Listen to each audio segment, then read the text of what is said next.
Hey, I'm Ben Silverio. I'm Kat Combs. And I'm Ansel Burch. And it's Time to party!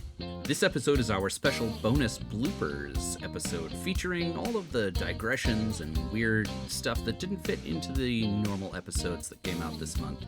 Additionally, we do have a few actual bloopers, minor mistakes and things like that, but mostly it's just going to be all the weird stories that we told ourselves over the course of 4 different recording sessions. I hope you enjoy them.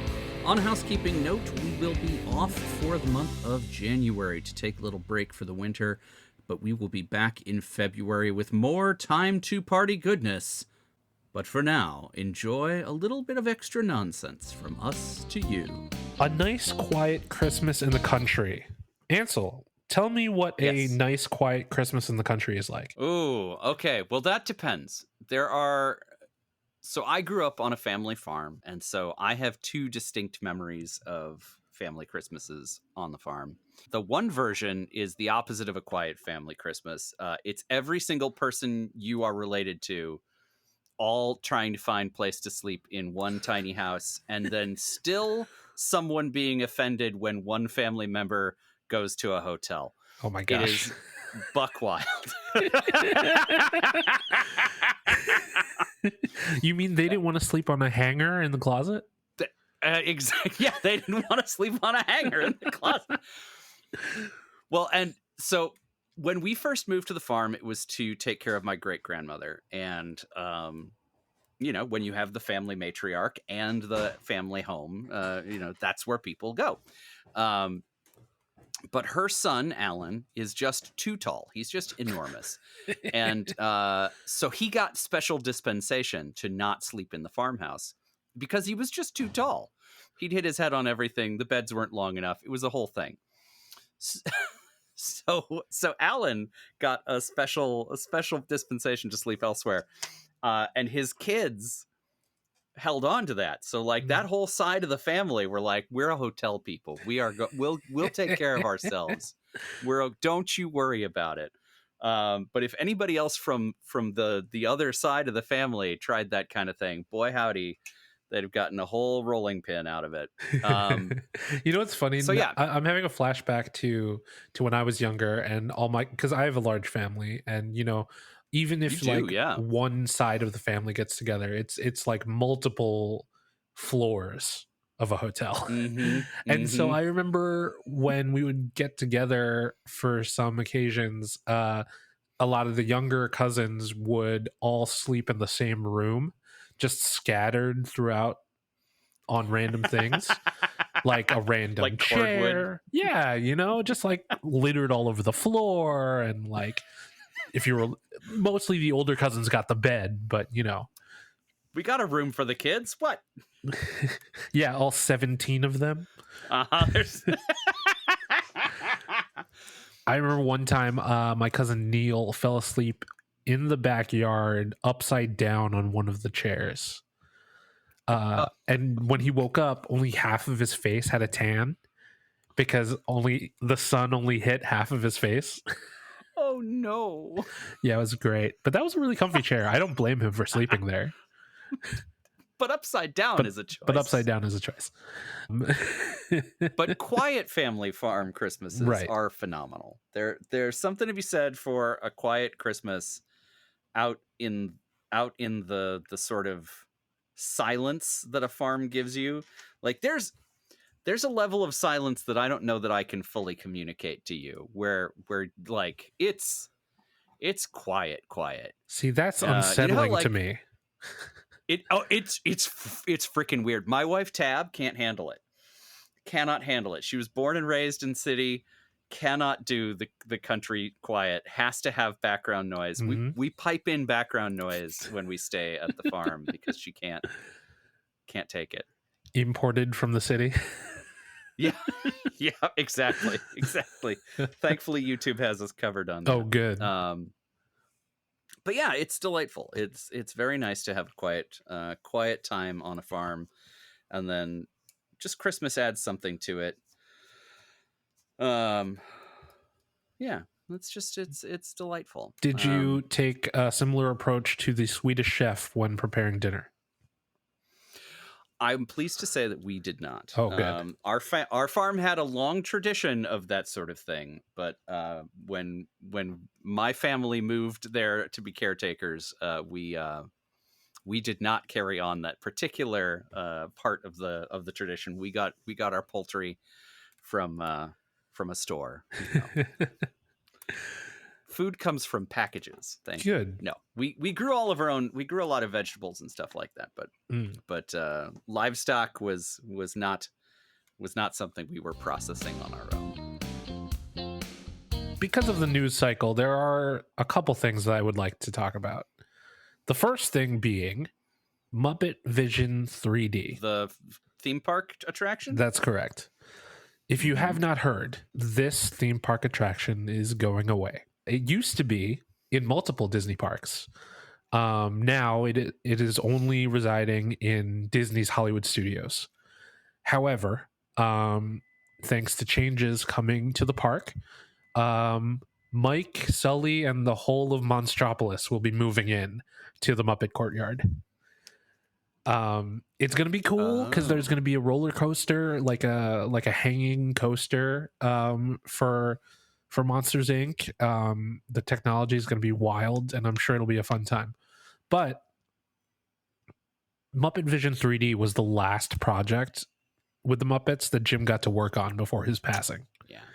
So it's a bittersweet thing because in this announcement, not only did they announce where Monstropolis would be, what would happen to Muppet Vision 3D, but they also shared the news that Kermit the Frog, Miss Piggy, and their friends would be moving right along to Sunset Boulevard in the park, where they would be taking over the Rock and Roller Coaster from Aerosmith. Oh. Yeah. Which is a no-brainer to me, right? Like, they don't have to license Aerosmith anymore. They already own the rights to the Muppets.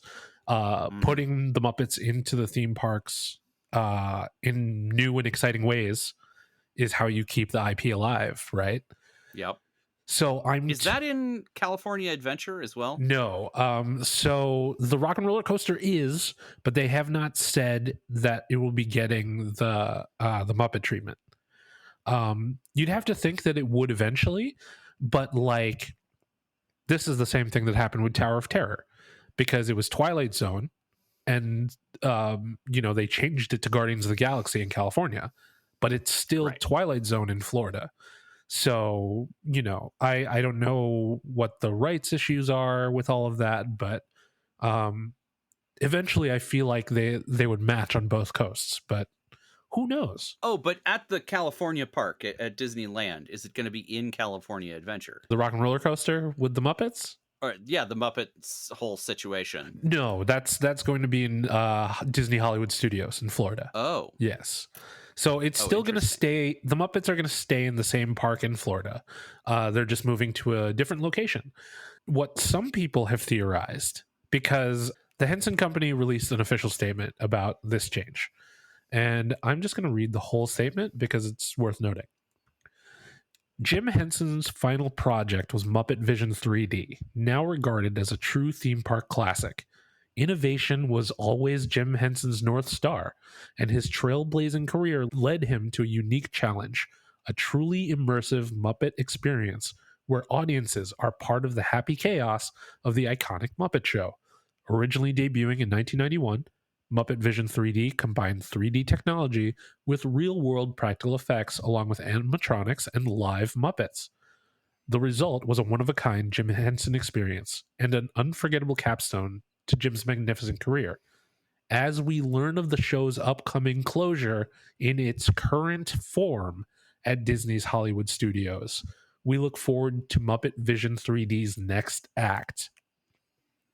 With the wording of those last two sentences, I really feel like we could get a different version or like an evolution of Muppet Vision 3D in the area of the park closer to the Rock and Roller Coaster. Yeah. Because there is space over there where it can happen. There's also the downtown Disney area. Yeah. Well, now in Florida, it's Disney Springs, but... Sure. I don't care about Florida. Disneyland is my park. Yes, Uh, correct. But the Muppets are so California. Mm-hmm. Like there's so much of California in their DNA. Like, you know, they live in Hollywood. So much of their shtick is Hollywood based. It just feels right to have more Muppets in the Disney Hollywood area in their Anaheim park. It would make a lot of sense to put the Muppets in Disney California Adventure, considering their connection to the film industry, the entertainment industry. And there's a whole part of that park that celebrates that stuff. So yeah. And there's more room to expand in that park as well. So they could, you know, they could create a new space for the Muppets over there. Ironically, while they could just as easily move into the Rock and Roller Coaster there also, there is a Monsters Inc. ride in California Adventure that is kind of outdated. So if they were to replace that with a Muppets ride, I think that would be very funny. That would be hilarious. But you know, here and why Monsters Inc.? Is that still a relevant property? Like, are they doing anything with that IP? Yeah, there was a Disney Plus show called Monsters at Work. Henry Winkler was one of the voices. Yeah, okay. It was cute. I liked it a lot. You know, it's like it's your fairly basic workplace sitcom with monsters. Sure. Yeah. Nothing against the monsters. I enjoy the monsters very much, especially because Billy Crystal and John Goodman still pop in here and there. So, hell yeah, why not? It just seems odd to take the Muppets out of anything. Sure, and maybe that's just because I'm such a absolute shill for the Muppets. Oh yeah, but yeah, anytime you take the Muppets out of something in favor of a different IP, you got to really justify that shit to me. Look at this detour. So one of the best live experiences I've had at theater in a long time was a show that used to happen called Death Scribe. Okay. And Death Scribe itself as a company had its own problems, and that's too bad. And I'm not endorsing any of the things that they did. I also don't know the full story. But Ellie Maitland was the Foley artist for that. And because it was a horror-themed audio production, she got to just go ham. Nice. And so, it was 3 tables of Foley props all laid out. She had an assistant for most of the show to help her out with getting extra stuff in there.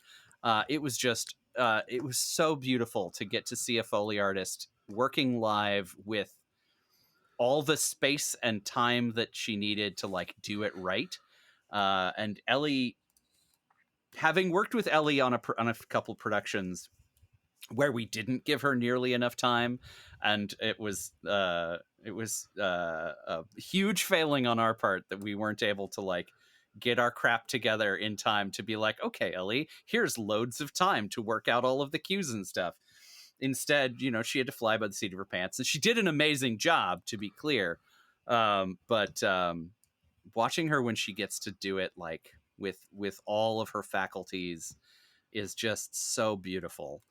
But yeah, the big table of Foley props, you're gonna have a good time when you see that on stage. There you have it, party people in Chicago.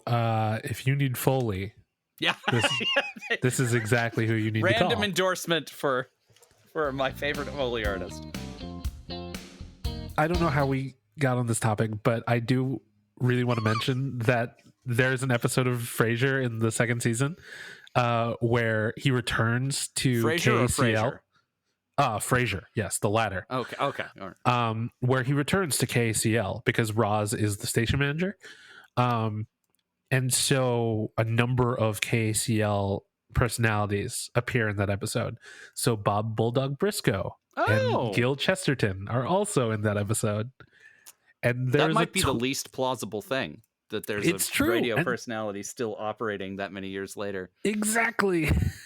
But that is part of the plot, because the whole reason why they are coming back is to try to save the radio station. Okay. In a sense, like they're celebrating an anniversary, but they're trying to get ratings. Like, hey, remember Sure. these guys? They're back. But spoilers. Seattle does not remember them. No. They do, but there was an instance where they were talking about one of the characters coming out of the closet, Oh, okay. and it's not Gil Chesterton; it's Bulldog Briscoe. Mm-hmm. And yet he's still the same chauvinistic frat boy, except he hooks up with dudes. Okay, sure. That Because happens. he objectifies Freddie, who is one of the models on the Boston firefighters calendar, which Bulldog has all the way in Seattle. Huh. So I guess it's a good calendar. Yeah. It's just... All right. Interesting. I should give that show a try. David Hyde Pierce is in it, right? They got him back? Not. No? He's not well, in then it. fuck it. I still recommend it because there are a few episodes that really do capture the old feel of Frasier. But the rest of the episodes are more like the latter run of Frasier, where it's just like, yeah, we're doing things and Frasier's here. This is still happening. Yeah, but there is this one really great episode about a murder mystery party that's vintage Frasier. Okay. I mean, they did do that one really good murder mystery party episode in the original run, so. Oh, the radio drama. They did a murder mystery party too. Did they? Yeah. It was at Niall's house, and they kept having to go back and forth into the kitchen because somebody was dead who wasn't supposed to be dead. It wasn't a murder mystery. It was Niles was throwing a party because of this club that he was in, and he was using Maris's beach house. And the neighbor thought that they had murdered Maris, but it was actually a seal that washed up onto the shore. So they kept going back and forth into the kitchen to hide the fact that they were trying to get rid of this seal. No? Is that not the episode you're thinking of? If it is, it has been horribly mangled by my terrible memory. Well, you know what the prescription is, Ansel? Watching Frasier again? Watching more Frasier, yeah. Sometimes I just put it on in the background while I do things. I think that's what it's best at now. Unless it's the 3 Valentines episode where you absolutely must watch David Hyde Pierce just be comedic gold. Oh man, the episode where he's trying to press the trousers. Yeah, that's the one. Yep. Just the funniest 8 minutes of my life. And all it is David Hyde Pierce and a dog. And they fucking go off. So good. God, what if David Hyde Pierce was a Time Lord? We've already had the last of the Time Lords, right? We can't like squeeze him in somewhere. The rules are nonsense. They can do whatever they want. Dear Mr. T. Davies, here's an idea for you. Love time to party. You know what would really pop 2 weirdos in America?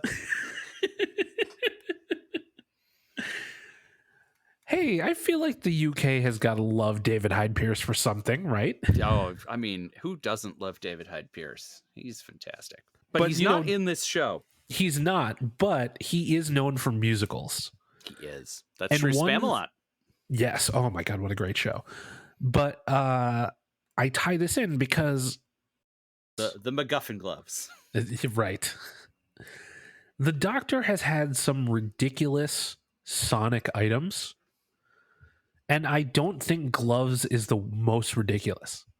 Like, it may be somewhere in the middle, but I still think Sonic shades is the most ridiculous. Yeah, definitely. Were the gloves Sonic? Didn't he say they were Sonic?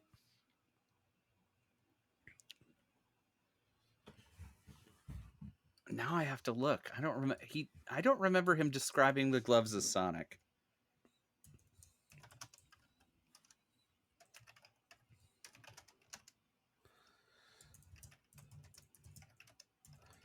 Well, if I'm wrong, you can just cut out that I said that. I mean, who cares? But intelligent. Intelligent glove.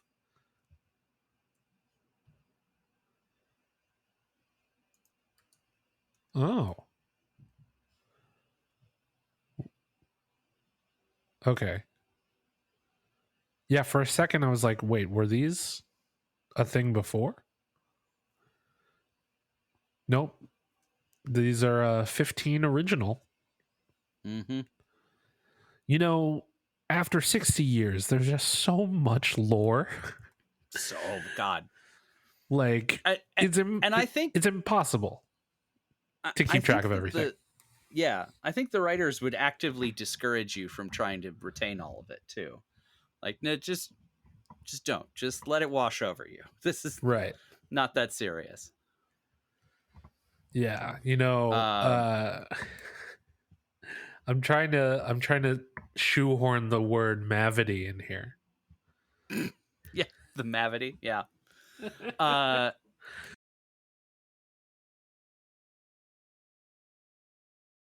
I mean, do you want to talk about Shooty's new Sonic though? Yeah, you know, it's weird. It it reminds me of a seashell. I don't know. Yeah, it's like a seashell and a remote control had a baby. Yeah, or Yeah. one of those computer mice with the roller ball on it. Yes. It totally That's the looks like form that. factor for me. That's definitely what that looks like. I do like the color. Mm. I think that's fun. But the screwdriver is starting to look less and less like a screwdriver. I, I don't And think he called it a screwdriver at any point. what, this one specifically or overall? This one specifically. We've definitely called the other ones sonic screwdrivers, but I feel like he just called it his Sonic in writing, which had not occurred to me before. But now that you say it, like, yeah, it's got that circles within circles thing going on. I'm You know, more down with it now that you've made that observation. I'm all for, you know, changing up the accessories and the costumes because obviously you need to sell toys. But it's just, I don't know. I feel like a sonic screwdriver should at least be cylindrical, you Well, know? and the sonic screwdriver before, it felt very ergonomic. Yeah. You know, like, this is an elegant tool created by an advanced race. It does whatever we want, and that's fine. It's a magic wand, that's fine. Yeah. But more than anything, it makes sense that this is a thing I would carry in my pocket that would allow me to do things. Right. But now that I'm saying that out loud, it occurs to me that I carry around a giant rectangle that lets me do everything. And that's significantly less ergonomic than this freaking computer mouse looking thing. I guess. It's not unlike a tricorder. It's like a round tricorder. I guess so. I could see that. Especially in the way that he uses it. That's true. He does. It is very Star Trek-esque. I was just going to name a random Lower Decks character and say that person-esque, but but why? Why further complicate things? Because I love Lower Decks, Ansel. That's the reason. It's so good. My God. Good. I'm so sad that it's ending. Ugh. I just hope that they do something else with the characters. They have to. Step. How can they not? Like, give us a movie, you know? Like, or, I mean, a spin-off would make the most sense. Yeah. But give us a if they're not spin-off gonna... with like, maybe they're in a different ship, or they get promoted, or someone finally forces Beckett to or Mariner to take command or something. I'd watch the shit out of it.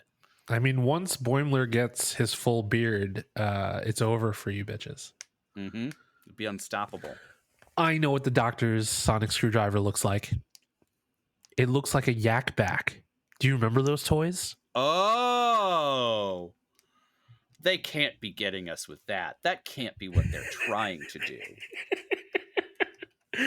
I'm gonna look at the yak pack right now because it's like, Oh, I mean, it's so, especially the later ones.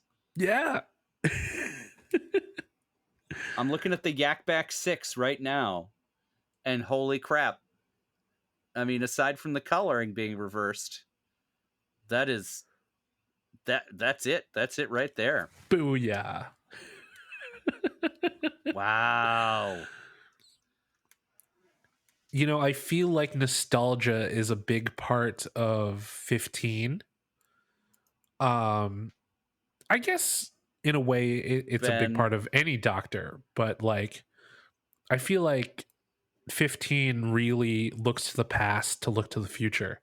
So for his sonic screwdriver to look like a yak back is like kind of apropos. I mean, yeah. Not to derail us once again, but are you aware that there was a Yak Back pen? Yes, I do remember the pen. Which is not unlike 11's sonic screwdriver in That's form. right. Has this all just been big Yak Back trying to stay relevant? Oh my god, you just uncovered the conspiracy behind Doctor Who.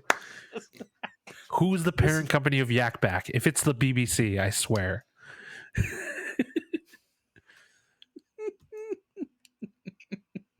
This episode is going to get pulled from the airwaves because we've gone too deep. Yes Gear, aka Yes Entertainment, is a subsidy of the BBC Corporation. I mean, it could be. Apparently was supposed to compete with the Talk Boy, which I also remember. Mm-hmm. It is worth noting that Yes Gear and Yes Entertainment not linked in Wikipedia. There's no there in Wikipedia. Whereas Talk Boy and Tiger Electronics, you bet your butt we got an article on those. Of course. So who won? But if if history shows us anything, we're not hearing from Kevin McAllister anymore. But the Doctor, 60 years strong. There you go. That yak back energy. Big YBE. Yak back energy. BDE was so last season. I dare you to get back on topic. Oh my god. Speaking of BDE.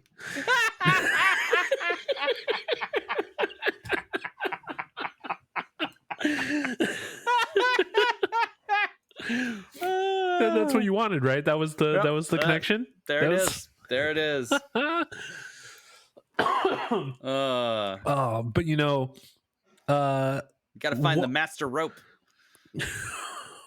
Why does that sound dirtier? I don't know. Yes, and join us next time as we continue this. I was going to say holly jolly again, but I need another adjective. Jingle jangle. Jingle jangle timey wimey. Yes. Man. It is a banger. It's a banger. We need more Hanukkah bangers. It's true. And frankly, Christmas songs only go hard because of tradition. Like, those songs are boring as heck for the most part. Yeah. We need some more, like, upbeat Christmas, like, like, come on, where's that? I guess good Queen Princess. That's a fair amount of that, I guess. You can stay tuned for the Ansel Burch Christmas album. up-tempo, growly versions of all your favorite Christmas songs. Unsure of which holiday classic to play during this season? Turn to the Indecisionist to make Jingle bell, jingle all the way. You'll hear all of the classic songs, such as we're like a Time Life commercial now. We saw 3 ships from sailing and a trip on the morning. Including more recently the NBC show Zoe's Extraordinary Playlist. So this is the show where the main character Zoe goes through some kind of trauma and is now hearing certain people's emotions around her through song. It sounds goofy, and I'm well aware of that. And it's just kind of an excuse to make a TV show into a musical, right? Especially in a post-Glee world where that's, kind of passe now. But, like, it works in a really good way, especially when talking about, like, chronic illness. Because Zoe's father, played by Peter Gallagher, he's basically in a state where he can no longer communicate verbally. So the only way that Zoe can communicate with him is when he's feeling something, and she could hear she calls them heart songs. I'm well aware everything that I say about the show sounds corny, but it's just, oh my God. There's this beautiful number in the show where Zoe is at a school for the deaf, and they do True Colors. And it's like they're signing it and they're acting it out, and it's so good. And there are just some really great character moments, and these characters are really great. But the reason I brought this up was because Mary Steenburgen plays the mother on the show. And the way that she manages to provide a master class, because Peter Gallagher doesn't move or say anything, yet Mary Steenburgen still gets really good scenes out of it. Okay. But obviously she's not only interacting with, her husband in the show. She does a lot of really great things throughout the, in my opinion, far too short run of the show. It ended prematurely, and they managed to get one last TV movie out of it. I believe for Tubi, maybe. But it was called Zoe's Extraordinary Christmas. It's a Christmas special in 2021. I enjoyed it. I just wish that we got more closure for these characters. Like it ended, where it needed to end, but it was just like, I wish we could have gotten a little bit more of that over the course of like one more season. But, nobody wants to gamble on full seasons of stuff anymore, no matter how good they are. Truly. Like, yeah. It's wild to me. The whole thing about streaming was supposed to be that more of these things can exist, right? But it seems like it's making it more difficult. Well, and I think the problem is that more are existing, but they're not continuing. Yeah, that is the issue. They're less risk averse, but only for a minute. Yes. And one more thing about Mary Steenburgen that I love. And I know that a person is not defined by their partner or anything like that. Obviously, they're two very independent people who have their own merits and things, But she's married to Ted Danson, and that's pretty good. He's just the best. He's so like, if there's anyone who's ever been more opposite of their characters that they're known for, he's very much not Sam Malone. Yeah. But he's just so charming still in his own really neurotic and self-loathing, kind of way. He has. I love how much that's just his character now. Yeah. I'm too charming for you to understand that I'm dangerous has become like a running thing for his characters. It's true, and he does it really well. Does. But he has a podcast with Woody Harrelson sometimes called Where Everybody Knows Your Name. Oh, nice. It's not entirely about Cheers, but Cheers comes up a lot. But mostly the premise of the podcast is Ted and Woody introduce each other to their friends, have a nice conversation, and get to know everybody. And it's a lot of fun because Ted is just so charmed by everyone. And whenever he brings up Mary, he's such a wife guy. We love a wife guy. Nice. Oh, you mean Disenchanted? Yeah. We don't need a Disenchanted. Man, I was so excited for that movie. Oh, really? Oh, man, it looked like a hot mess from the beginning. No, I mean, I was excited about it before they started working on it. And then once things started to come out about it, because I love Enchanted, and I thought it's such a good movie. Exactly. And they needed to do more with it. And then I feel like they waited too long. And then they let it become too cynical. You know, because like Enchanted was always kind of like wink, wink, nudge, nudge, but like, yeah, they let it go a little too far. Yeah, the cynicism was important to the first one. And yeah, I think you're right. I think they were like, oh, well, that's what people vibed with. Let's lean in.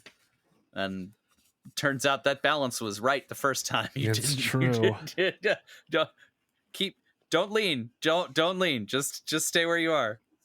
Honestly, I feel like they could have taken a similar route to Tangled and just made some shorts, you know, with Giselle and the fam, or even like Idina Menzel's character in the fairy tale world, you know? That is what I wanted the sequel. If you were going to do a sequel to Enchanted, that's the sequel I want. I want the isekai girl out of her world in the opposite direction story starring Idina frickin' Menzel. I mean, she got a little busy after Frozen.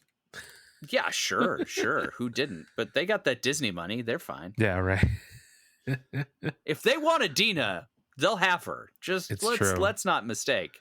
Speaking of Idina, did you watch Wicked yet? I know the answer to this. So good. So good. You want to know how I knew the answer to this? Tab and I already talked about it. Oh, good.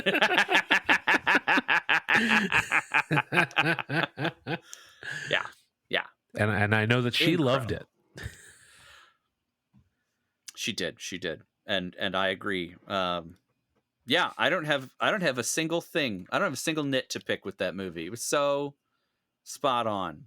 Like Ariana Grande was just so much better than I thought she was going to be. So much better. I was prepared to be like charitable about it. Yeah. And I was like, okay, pop star doing it. It's going to be what it is. No, that knocked it out of the park. It's true. I gotta stop doubting John Chu. Right? Like, he's never given me reason to doubt before. And Cynthia Erivo. I mean, God, we knew she was going to be good. Oh God, yeah. And she was, and she delivered. But the friends, if you watched Needle in a Time Stack, you knew. Yes, absolutely.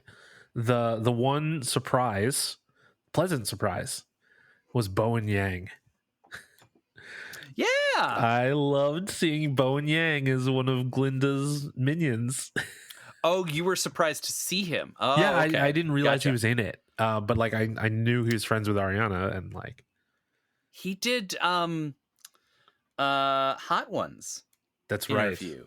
Ahead of it, and that was what tipped me off. I was like, hold on, what? I do love when studios release musicals in December, because you know, the holiday season does feel like the most ripe time for a musical to thrive, right? True. My sibling-in-law just bought us tickets for a sing-along showing. I'm hesitant because like I want to go and do it, but I don't want to ruin anyone else's experience of me going and doing it. I mean, if you go to one that's explicitly a sing-along, like this one is billed as a sing-along showing. Like everyone who bought tickets knows that's what they're doing. Hopefully, But if they don't, boy howdy will they. you're about to find out. Oh my god. So when we watched the movie, we played chicken with sing along, let me tell you, because we were in the theater, and next to us, the whole row, we're on the end seats, the whole row, easily a dozen seats next to us, are all children between the ages of like 8 and 12. Oh, little girls. okay. There is one grown-up at the far end of this dozen girls, and then there's another row just like it behind us, and another row just like it in front of us. It must have been like a day camp or something. Yeah. But just chock-a-block with tweens. And they were a little disruptive in other ways. Like, they couldn't sit still and they had to get up a bunch, and that's fine. They're kids. But none of them sang. No singing. It was I walked in, I was like, oh no. But they kept it together. See, you gotta watch out for the late 20-something theater kids. Yeah, really, it's my demographic. Yeah. It's the early 30s, late 20s. Those are the people who are gonna disrupt your film. But Anywho, the studio knew it was coming, so yep. Of course. But I do talk about this often, about how I miss the days of commercial tie-ins for films and TV shows and things like that. Like, I remember when there was an ice cream tie-in for Wild Wild West, the Will Smith movie. And it was my favorite ice cream for the longest time. And the fact that I will never have it ever again. Wild Wild West actually had a couple great tie-ins, because they also had the Wild Wild West burger at or what was it, the Wild Wild Whopper? Yep. Is that what it was called? That's right. At Burger King. I don't know if I've got the name of that sandwich right, but shit, it was good. That sandwich. Here in LA, I ate so many of those things that summer. Here in LA, we have this restaurant called Chain, where they basically recreate fast food meals, right, in like an upscale I've heard about way. this, yeah. If they could just go back and recreate all of these promotional tie-in like food items, like they'd be set. Call him, bro. Call him. Right? Hey, dear Mr. Man, Chain, have you? Yeah, dear Chain, have you thought about recreating everything from the Wild Wild West tie-ins? Oh, the movie was meh, but the tie-ins were immaculate. Whoa. Controversial statement. Okay, I should restate. At the time, the movie slapped ass. Today, it is meh. As an adult, I don't think I can fully appreciate Wild Wild West anymore. You don't appreciate Dr. Arliss Lovelace and his giant steampunk spider? He is the best part. He's the best part. I knew you would love him. Although, honestly, the thing I love the most about Dr. Lovelace and his giant mechanical spider is now knowing the story behind it from Kevin Smith's. Have you not heard this? I'm not sure. Please. This is going to be such a tangent-heavy episode. Okay, so in the series of conversations that Kevin Smith had at colleges that were called An Evening with Kevin Smith, one of them, he talks about this producer that he was working with on the Superman movie. Okay. And the producer calls him in. He's like, hey, I want you to do the Superman movie. And, you know, things are a little wonky, but it's Superman. So Kevin Smith is like, fuck yeah, I'm down. Let's go. So he does his treatment. He writes his treatment of the Superman script that they want. Right. And the producer calls him into his office, and I'm going to shorten this because I'm never going to do it as good as Kevin Smith. But the long and the short of it is he wants Superman to fight a giant spider, because spiders are the greatest killers in the Arachnid Kingdom or something like that. And this is like in keeping with a trail of things that have happened up till that point. Okay. Including wanting Superman to fight polar bears outside of the Fortress of Solitude. But yeah, so he wants Superman to fight a spider, and Kevin Smith is like, okay, you want Superman to razzle a spider? I don't get that, but we'll call it like a Kryptonian snare beast or something, and it'll be fine. And ultimately, of course, Kevin Smith's Superman did not get made. No. Spoiler. But the next movie that producer made was Wild Wild West. Oh my God. So clearly he was on his bullshit when they were like, oh yeah, okay, giant spider. I guess we'll figure out a way to put that in there. Oh my God. That's incredible. I love that. You know, sometimes you commit to the bit so hard. Yeah. And there's nothing wrong with that. Nope. Sometimes you got to commit to the bit. And that took him all the way to the box office with Wild Wild West. I mean, Kevin Smith, or not Kevin Smith, Kenneth Branagh? Will Smith, Yes. Kenneth Branagh, Salma Hayek, Oh, right? Yeah, and Chris Klein. Oh, Jesus. Yeah. That Wait, movie was everything. Not Chris for a Klein. little bit there. Kevin Klein. Kevin Klein. Yes, thank you. Chris Klein is in Just Friends and American Pie. Maybe we'll watch that someday. Someday. Fun fact, Chris Klein is my birthday twin. Oh. Along Way to with tell everybody at home. along Jeez. with Kurt Cobain. I really can't stay. Baby, it's cold outside. I've got to go away. Oh, okay. Let me call you an Uber. Well, thank you. Yeah. There we go. It'd be wild for me to try to keep you here. Like, what? How creepy. Have If you you want to stay, though, I got like Coco and shit. have you heard the rewrite? Like the I've heard a couple rewrites. There's been a few attempts, Yeah. but I think they all feel disingenuous. Is that crazy? I agree. Yeah. But you know, Like, I get it. You're trying. yes.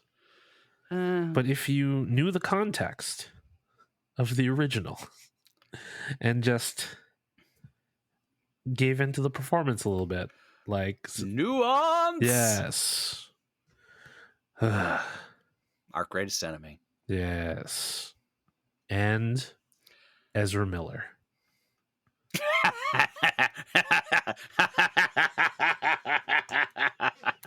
Yes.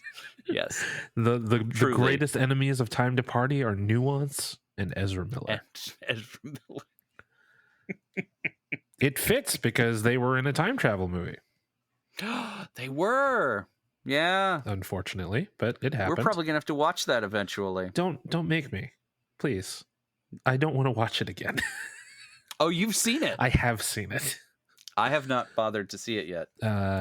Considering my job, I need to be part of the conversation. So Mm-hmm. I did. Batman was in it. Oh, and he was the best part. I mean, yeah, of course he was. Closely followed by all the other superheroes that were not the Flash. I'm sad that was the only ride we're gonna get from that Supergirl. Oh, I know. She seemed cool. She would have been great. Oh, man. If only they had just let the CW version live and breathe and put more money into it. And I mean, In fairness, I think the CW version had its shot. oh, but like their version of Crisis was way better. Like, I just love that event. Obviously, there were some logistical things that they couldn't figure out, considering there were multiple TV shows working at the same time to do this whole thing. But I still think they did a great job, and it made me buy Arrow season 8 on Blu-ray because that was the only way to get Crisis in its entirety on one disc. Wow, they did 8 seasons of Arrow? Yeah. Wow. Isn't that I watched the first 3, I think. Yeah, that's probably a good jumping off point. Yeah. It wasn't But bad. I wasn't like mad at it when I left. I don't know. I had other things to do. R.I.P. the Arrowverse, because Lois and Superman is now over. So now Yeah. there are no more shows in the Arrowverse left. Well, yeah, we got to make room for Corn Sweat. What? Corn Sweat, the new Superman. Oh, you mean the greatest hits star, David Yeah. Cornsweat. David Corn Sweat.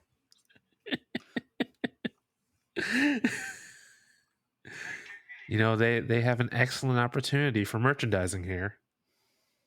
And we'll see if they take it. Is that you thinking like a bourbon called Corn Sweat, or? Honestly, I was thinking of those little pins that you put into like corn on the cob that like. Oh yeah. But there's like a Superman cape on them, and Oh my God. these are gonna I'd buy it. Oh, I'd buy it too, but they would be shittily made, so you'd have to buy multiples. Well, yeah. Is that a commentary on DC, or? I mean, if the corn fits. If the corn sweats. Yes. You know, Kat, I see that Disney 100 the exhibit poster behind you. Mm-hmm. And and the Mickey earrings. Yes. Oh, yeah. That's another thing that Kat and I have bonded over. Yes. Disney. I mean, humble brag. I was lucky enough to attend the world premiere of Disney 100 the exhibit because it was in Philadelphia, and I was looking for an excuse to go home, and I was just like, oh, maybe I can cover this thing. And I got to interview. Nobody else was gonna. No, yeah, exactly. And I got to interview the head archivist, Becky Klein, and just talking to someone who's so steeped in history of this like massive portion of entertainment that like shaped who I am. It was just endlessly fascinating. I could have talked to her for days about the things in the exhibit, the things she sees on a daily basis in the archive. Like, we were talking about Dick Van Dyke's carousel horse from Mary Poppins.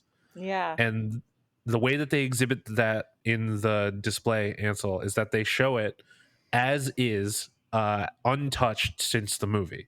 But it's next to Julie Andrews' horse, which has been restored. So they talk about the process of keeping these things, up to snuff, and to preserve them for history to enjoy. And I think, I mean, not to say that this is like a museum of a movie, but like, I think the holiday does a really good job of preserving that old Hollywood feel, through Arthur. And it's like, whether we say it explicitly or not, it's like the things that Arthur represents are kind of why people love movies, and it's the stories. Like he's big on meet cutes, right? And like who doesn't want something like that in their lives, right? So it's like, to hear him talk about things like that just makes me so happy. Also, I wish that I could enter Hollywood the way he did by volunteering to be essentially a mailroom clerk. He shows up and he's just like, oh, the regular guy isn't here, I'll do it. I volunteer as tribute. Payroll the next day. The next day. The same thing basically happened to Stan Lee. Like, really? Yeah, he showed up at Timely Comics. Somebody didn't show up, and he was like, I'll take their spot. And then he became Stan fucking Lee, because eventually he was just like, oh, nobody's writing this Captain America book, I'll do it. Yeah, why not? We don't get that anymore. So I just need to go like walk around the studios and pop my head in and be like, hey, did anyone not show up today, and see what happens? I mean, honest to God, that is how some of the people I know who work in the industry do it. You don't get good jobs that way, no. But if you want to be a PA or like you know, if you know how to hold a boom mic, you know, it's a good way to get your first film credits. Yeah. It's like, oh, you're here? Hold this. Yeah, yeah. But there's a certain value in being physically present. It's true. That's why I hate this whole process of like submitting your resume and have it go through AI filters and then to not even get in front of a real person until, you know, many steps along the process. It's very disheartening. Yeah. And you never hear back from like the vast majority of what you put in. Nope. Something I've learned recently, and I hate doing this because it feels anathema to everything I am at the spirit of myself. And I'm talking to two writers right now, so I'm fully aware of what I'm about to say and the impact it's going to have on you. But to fight fire with fire, since your resume is going to be read by a robot, yes, if you run it through ChatGPT and use what ChatGPT spits back out at you, that's what got me the job I have now, and I hate it. I hate that so much. But it worked. Gosh. I mean, obviously you have to edit it afterward. Sure. But like, because ChatGPT is trash. It chose robot words, and I was like, oh yeah, I wouldn't have said it that way. Fuck. You know who doesn't need AI to do their work? Hans Zimmer.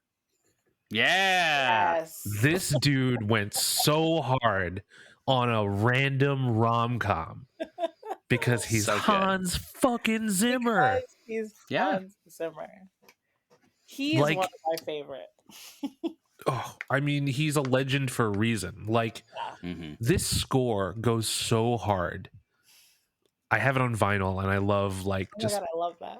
playing it sometimes, and it's everything. Every track is so main character energy. You know, Yes. it's God. I've always wished that I could have that skill set of like creating music. You know, but man, when this guy does it, Yeah. It is I don't think I've ever seen a movie he scored that didn't that absolutely slap. exactly. Like I can walk away from a movie that he scored and still like visualize the scene, enjoy the scenes, and just listen to the music, and it's still great. like even at the sound of his name, the score of Pirates of the Caribbean is already playing in my head. Already in my head. Already, you know, and Slash the Gladiator. Oh yeah. that yes, also so many iconic scores came from that man's brain.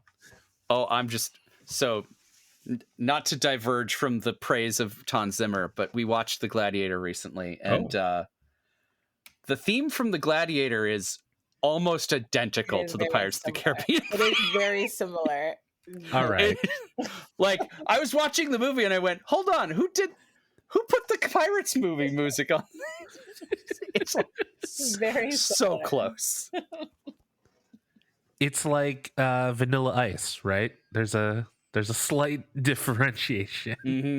Legally distinct from. Yes. I didn't cheat off my own notes. Is I it mean, plagiarism if it's my own work? Right. You just turned in the same paper twice. Yeah, and you didn't notice. So Have you ever had a who like turned in paper that was just the same thing over and over again? Like one of the pages in the middle of it was the same and like nobody noticed. is that to like pass the toss down the stairs test? But no, it was just like, oh hey, let's see if the teacher notices. Let's see if they really read all of these. Oh no, I've never tested my teachers like that. Yeah, Well, no. you know, when you go to Catholic school, you can only find so much entertainment in some ways, you know? Huh. Yeah. All right. Yeah. How often did that work? Right. I mean, I didn't do it. I know someone who tried to do it and they didn't get in trouble, so. Oh, wow. All right. Interesting. I know, right?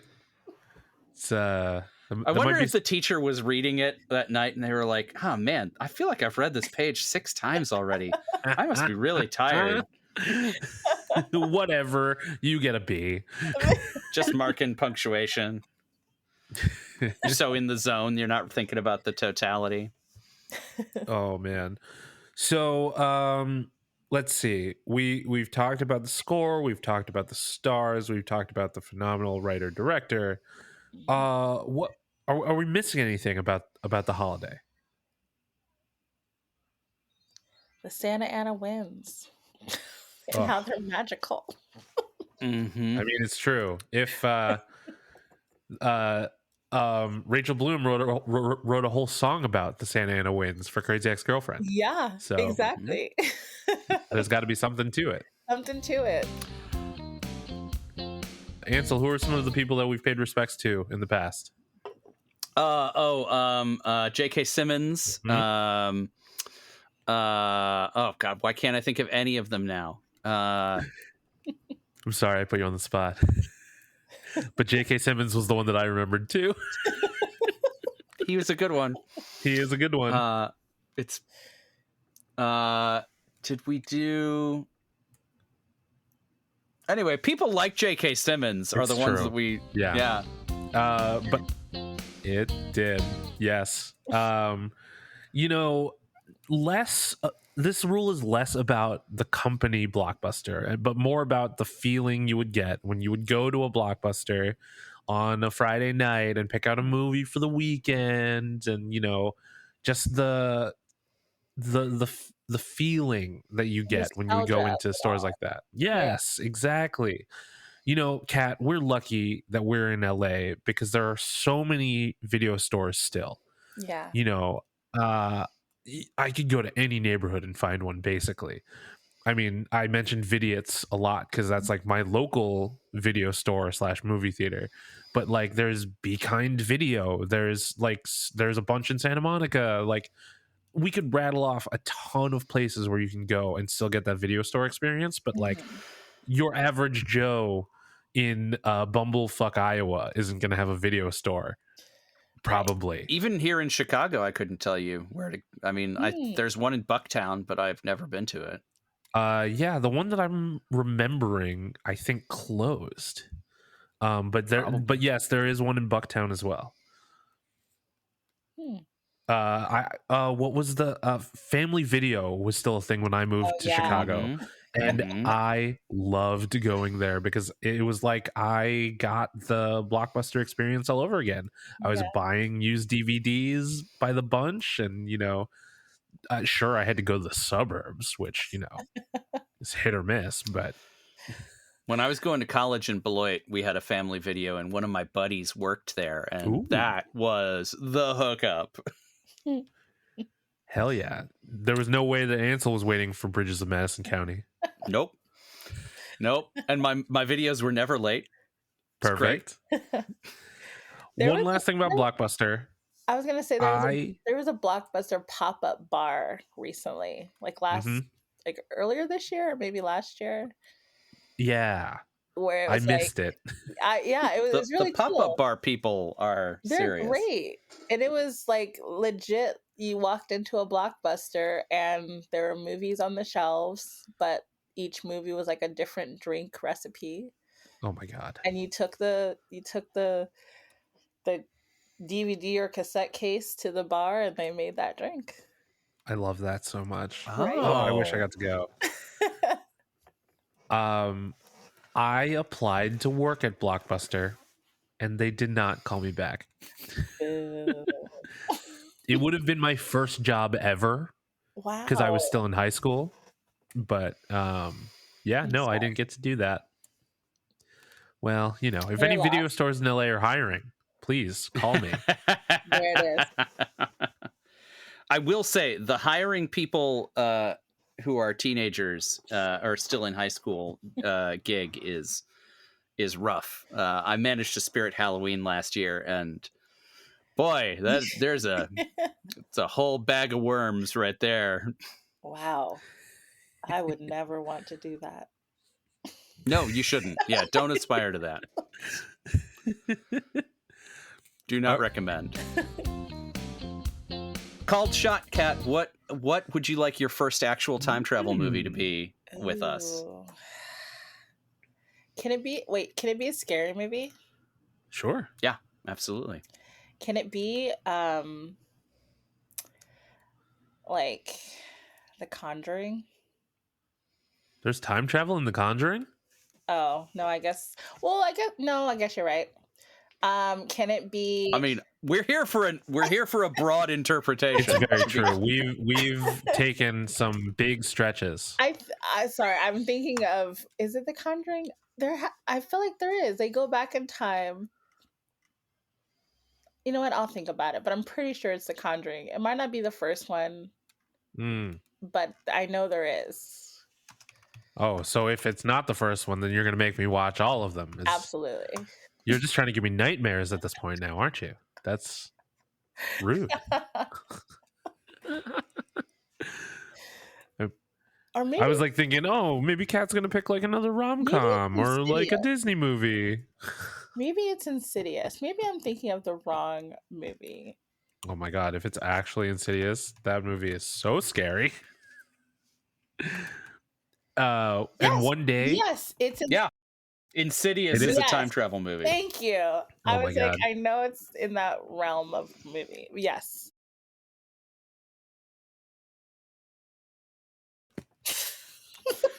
Boom. I can't make the sound effect. I don't know why I hit my mouth like that. Like I just... This was lovely. Ben, do you have that thing you were going to say to transition us into the plugs written down? Can you give us another clean take of that? Oh my God. God, what did I say? Just you just want me to start the whole thing again? What was the word that you tripped on? It was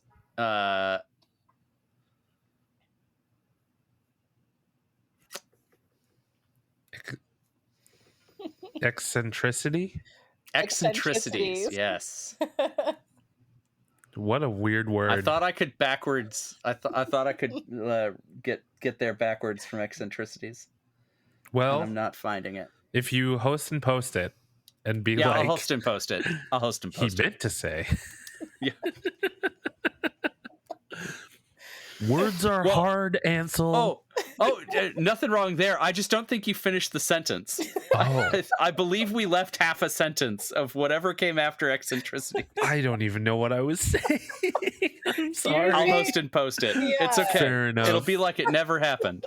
Yeah, just until the blooper episode. Until the blooper episode. All right, party people. We hope you had a good time. If you want to join in the conversation, I'm at bsilverio20 on Instagram, X, Blue Sky, Letterboxd, and all that good stuff. I am at CC Film Critic on Instagram and X, and you could probably find me on LinkedIn too. I am at The Indecisionist on all the meta properties and Blue Sky. I'm not on X anymore. The profile is still there. I'm not posting. Don't send me anything. Or do, but it won't get to me. And you can check out my free monthly online gaming event at ttrpgpickupcon.com. This has been an Indecisionist production. Special thanks to April Moralba for our podcast art and to Marlon Longett of Marlon and the Shakes for our amazing theme song. Yes, and while you're talking about us, the holiday, the show, how amazing Cat is, all of that, you can use the hashtag #Time2Party. That's time the number 2 party. As well as time the number 2 party, all spelled out, thanks to Warwick. Be excellent to each other. And party on, dudes. Cooking with this last look out on the feast of Steve. Okay, I had forgotten something about Good King Wenceslas, which is that he was murdered. He was? By his brother, yeah. Jesus, what is with these British people and murdering their siblings? He's not British, he's from Bohemia, now Czechoslovakia. Oh. Yeah. Europeans. Is that more accurate? Them Europeans murdering their brothers. What a terrible stereotype. Yeah.